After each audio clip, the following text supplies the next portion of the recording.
Assalamualaikum warahmatullahi wabarakatuh. Kami dari kelompok 5 mata kuliah keterampilan dasar mengajar. Pada video kali ini akan menyampaikan materi tentang prinsip pembelajaran mikro. Kelompok kami beranggotakan Muhammad Nur Faizin dan Laila Zuhratun Nilma.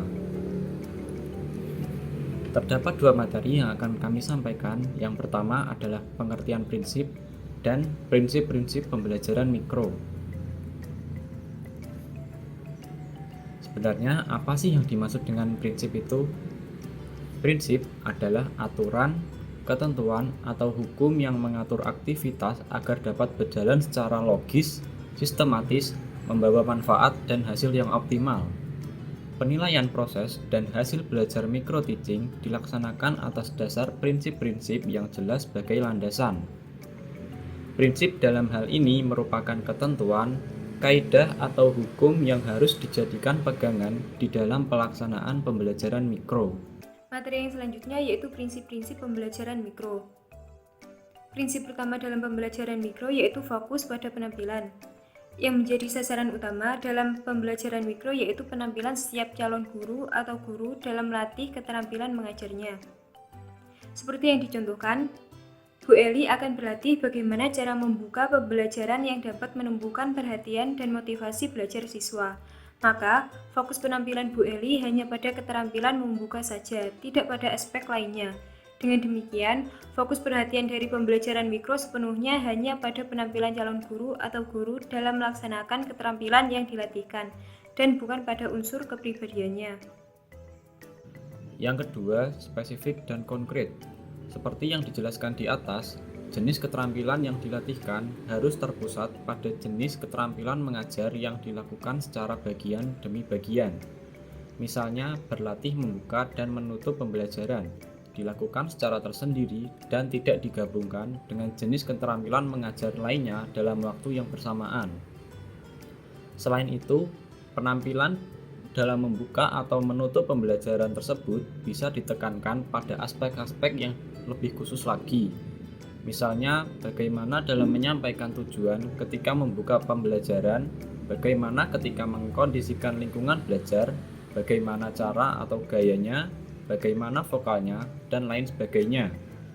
Cara tersebut dimaksudkan agar pihak yang berlatih secara optimal dapat memfokuskan diri pada jenis keterampilan tersebut. Yang ketiga, umpan balik, yaitu proses memberikan komentar, saran, solusi pemecahan, dan lain-lain yang didasarkan pada hasil pengamatan dari penampilan peserta yang berlatih. Misalnya dengan melihat hasil rekaman, kalau pada saat latihan direkam atau di video, atau bisa berupa penyajian dari pihak observer atau supervisor yang memberikan komentar terhadap penampilan peserta calon guru atau guru. Setelah melihat rekaman dan memperhatikan beberapa komentar, kemudian ditindaklanjuti dengan diskusi dan refleksi untuk memberikan saran dan pemecahan yang harus dilakukan untuk memperbaiki penampilan tersebut. Yang keempat, keseimbangan. Prinsip ini terkait dengan prinsip sebelumnya, yaitu umpan balik. Maksudnya, ketika observer atau supervisor menyampaikan komentar, saran, dan kritikan, sebaiknya tidak hanya menyoroti kekurangan atau kelemahannya saja, akan tetapi harus ditunjukkan pula kelebihan-kelebihan dari penampilan peserta calon guru atau guru. Dengan demikian, pihak yang berlatih dapat memperoleh masukan yang berharga, baik dari sisi kelebihan maupun kekurangannya. Hal tersebut diharapkan dapat menjadi motivasi bagi peserta calon guru atau guru untuk dapat memelihara dan meningkatkan kelebihannya serta memperbaiki kekurangannya. Yang kelima, ketuntasan. Ketuntasan adalah kemampuan maksimal terhadap keterampilan yang dipelajari.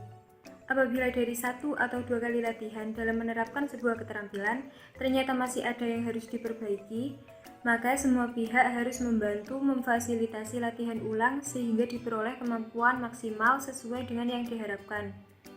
Dan tidak ada batasan yang menentukan harus berapa kali latihan untuk setiap jenis keterampilan yang dilatihkan. Yang keenam, maju berkelanjutan, yaitu siapapun yang berlatih dengan menggunakan pendekatan pembelajaran mikro, maka harus mau belajar secara terus-menerus.